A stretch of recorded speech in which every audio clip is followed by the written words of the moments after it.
Denver Safety Department leaders were on the spot this week at a police reform accountability meeting held on Tuesday.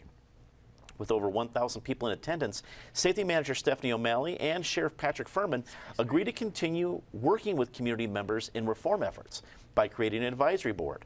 Meanwhile, when asked if he'd do the same, Police Chief Robert White declined, pointing back to community meetings he's already scheduled related to the new use of force policy.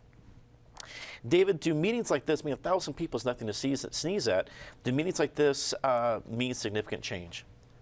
I think so, and I think it's important in America, we have a system of policing by consent, rather than policing from above, which is sort of, say, the Brazilian model. And so these are important. I think for the first time in a very long time, the Denver Sheriff's Department has really solid leadership with Sheriff Furman. One of the problems they have, which he can't solve by himself, is overcrowding there.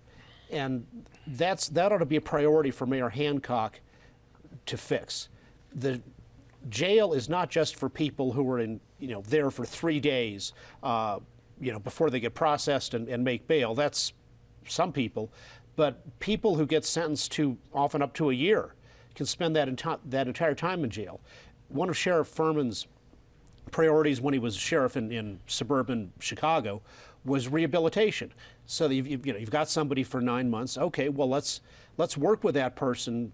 Vocational education or reading skills. Do things to help that person not come back 2 years after release. And so we need to fix the overcrowding problem. And Mayor Hancock ought to reprioritize the Denver city government spending on boondoggles, of which he's in love with many, and onto things like jails. Because when you're in jail, it's not an option of whether you deal with the government. The government's decided to deal with you. And so that ought to be the priority about having appropriate conditions for people who are going to be in there for up to a year. And if you're looking for information to apply to the Denver Sheriff's Department Advisory Board, see the email provided below on the screen.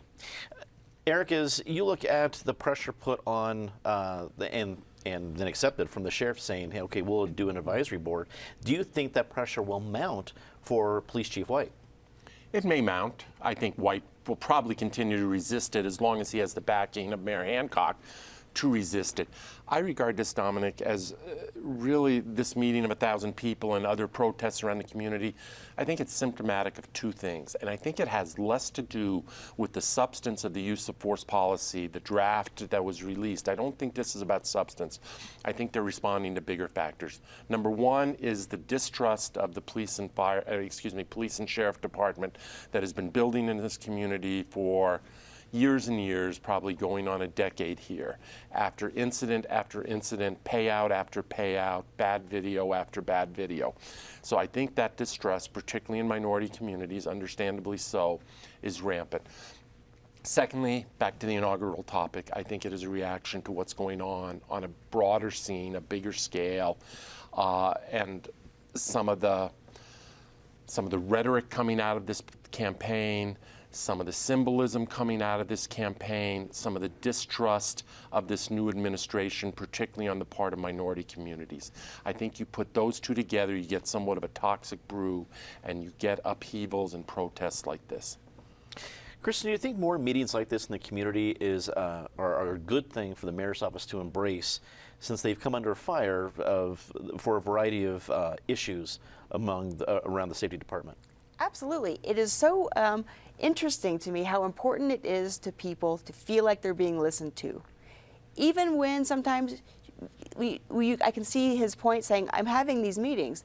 You need to have them all the time. Even if you don't do anything that people tell you that they want you to do, it is an important thing to people that make them feel like that my feelings are being heard and someone is hearing me, or at least give me a chance, a forum to talk about my discrepancies with what's going on. Patty, do you think we're going to see anything of substance come from this meeting or other meetings like it? Oh, I think we will. First of all, we saw that Chief White did schedule 3 community meetings after the uproar over the fact that he'd released the use of force policy draft without having any meetings with the community. So clearly he wants to listen, or he knows he needs to listen to them, whether or not he incorporates their beliefs, whether he decides to do community meetings after that. The whole event, though, was quite the spanking for these three public officials. They had barely any time to answer.